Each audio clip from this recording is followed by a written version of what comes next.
we are going to look at some different kinds of fractions, something we talk about called mixed numbers and improper fractions. But before we actually identify what those two things are, we're going to look at these two different ways to write fractions. So our instructions say color 230 out of 100 of the grids blue. So what we have to remember is one small box is 1 out of 100, or the fraction 1 over 100, 1/100th. So that means there are 100 small boxes here, 100 here, and 100 here. So we are going to color 230 of those blue. So in order to do that, I know if I color in a whole one of these, now if you don't have blue with you, you can use another color, crayon or colored pencil or highlighter or whatever you have. Just change the color word on your paper. So that's pretty good. So there's 100. And if I color in another grid, that's 200.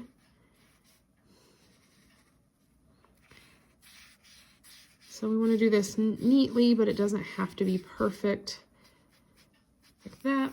Now, I got to be a little more careful on the last box because I'm only going to color in 30 because I want 230 total. So I need to color in, there would be 10, 20, 30, and now I can go back and fill those in a little more neatly, trying to stay mostly inside the lines. So you get the idea.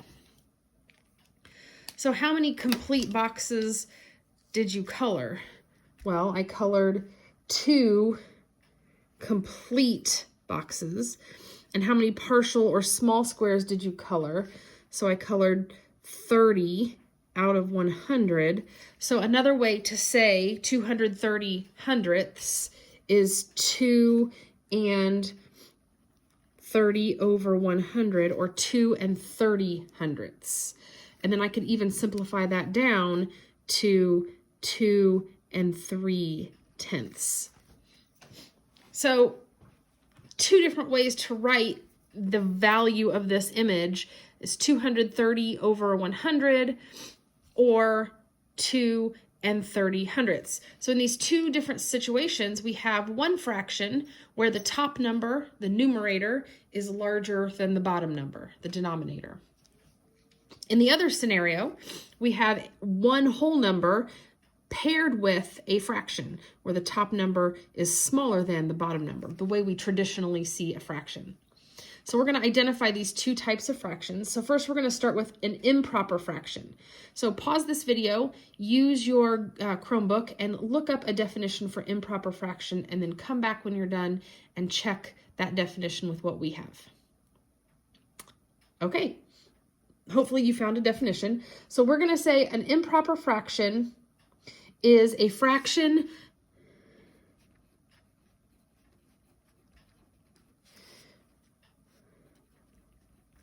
with a numerator that is larger than the denominator. And we're going to add one more thing to that. We are going to say its value is greater than 1.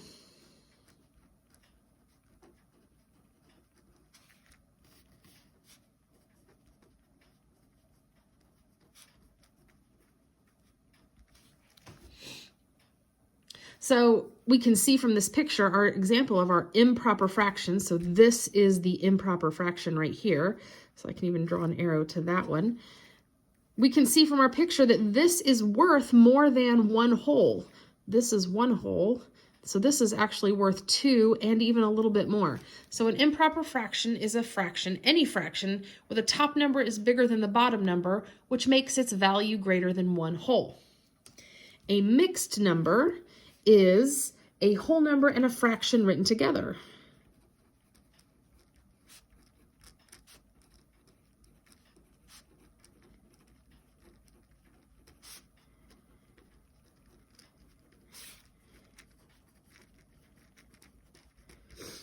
Also, this one has a value greater than 1.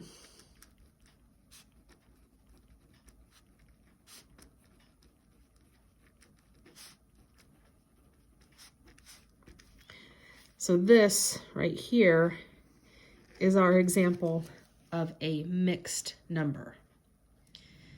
So now that we know the difference between a mixed number and an improper fraction, we have to be able to convert from one to the other, to start with a mixed number and end with an improper fraction, or to start with an improper fraction and end with a mixed number. So we're going to do this a little differently. Instead of using this as a foldable like we normally would, where we cut on all these dotted lines, we're going to leave these lines intact, and we're going to just simply write our information across. So we're going to start by writing some information here. So to change a mixed number,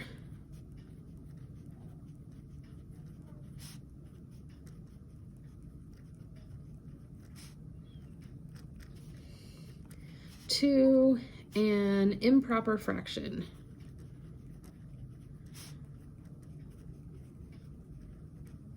we are going to remember this acronym of MAD.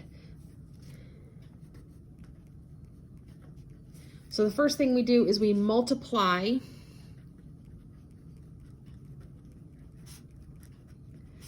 the denominator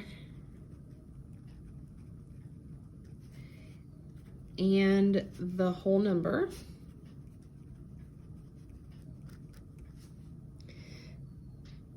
Then we add the product that we get to the whole number, to the numerator, and then we keep the same denominator.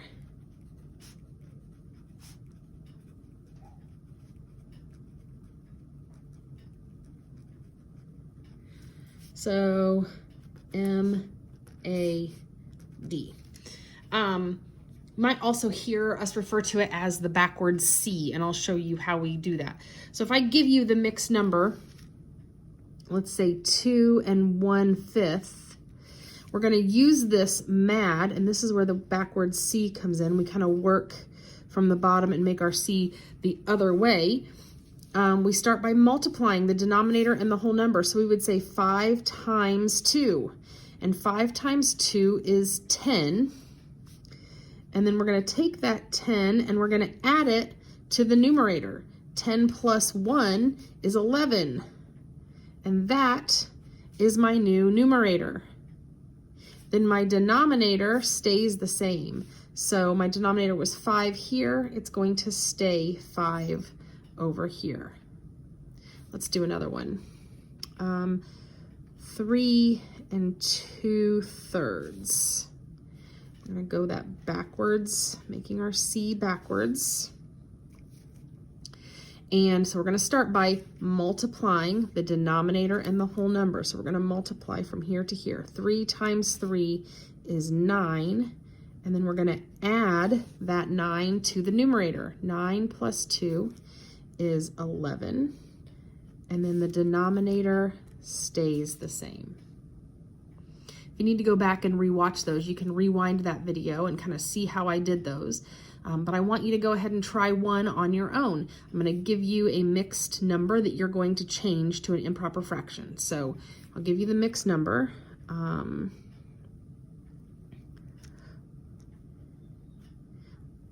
do 4 2/5. So go ahead and pause the video, see if you can change this to an improper fraction on your own, and then start the video and you can check the work with us. All right, so we're gonna do that backwards C and follow the steps for MAD. 5 times 4 is 20. And then we're gonna add that 20 plus the 2, which is 22 over, and then my denominator stays the same. So you should have gotten 22 over 5. Come up with some more mixed numbers on your own, and you can practice those. You can always look them up on Google and try doing them on your own, and then looking up a converter on Google and checking your answers there. But you need to be able to do this. And you should get to the point where you can do it pretty quickly, almost in your head, unless the multiplication gets really high. All right, so we're going to now talk about improper fractions. So to change an improper fraction to a mixed number.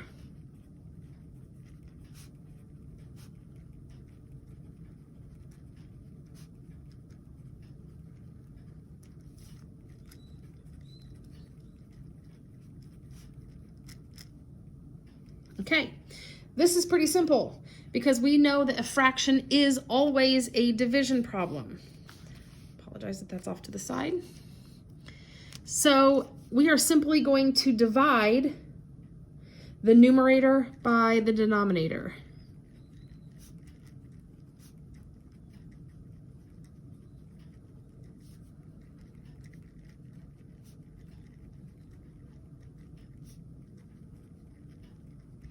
So we'll do a couple practice of those over here.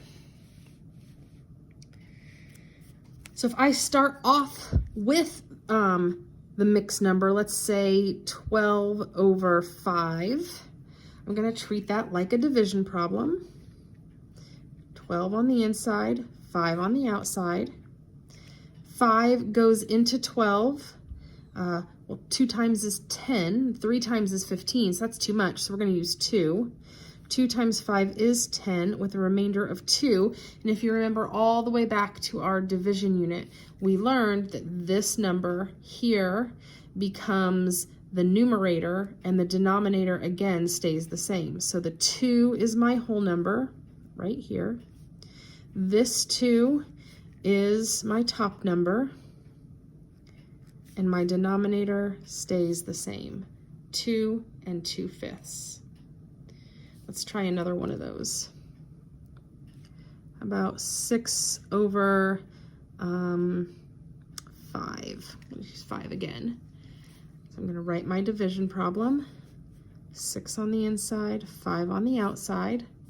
5 goes into 6 one time. 1 times 5 is 5 with a remainder of 1. So this number is my whole number. This number is my top, and the denominator stays the same, 1 1/5. We even have some room over here, so I'm going to go ahead and do another one that you can then practice on your own and come back and check your work. So let's use a different denominator. How about we use 11 over 7. So go ahead and pause the video, turn this into a mixed number, and then come back and check your work.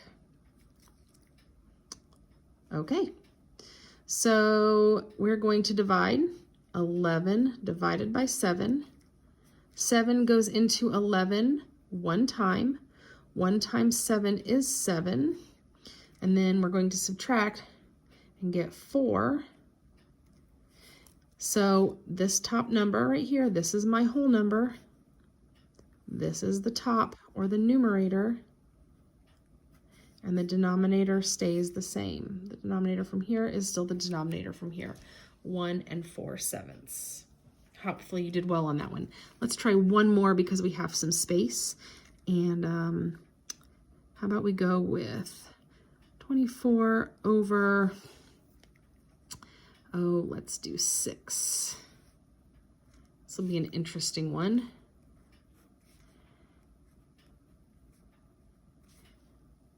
So we're dividing. 6 times 4 is 24, and I get a remainder of 0. This is a good one to look at because that's going to happen.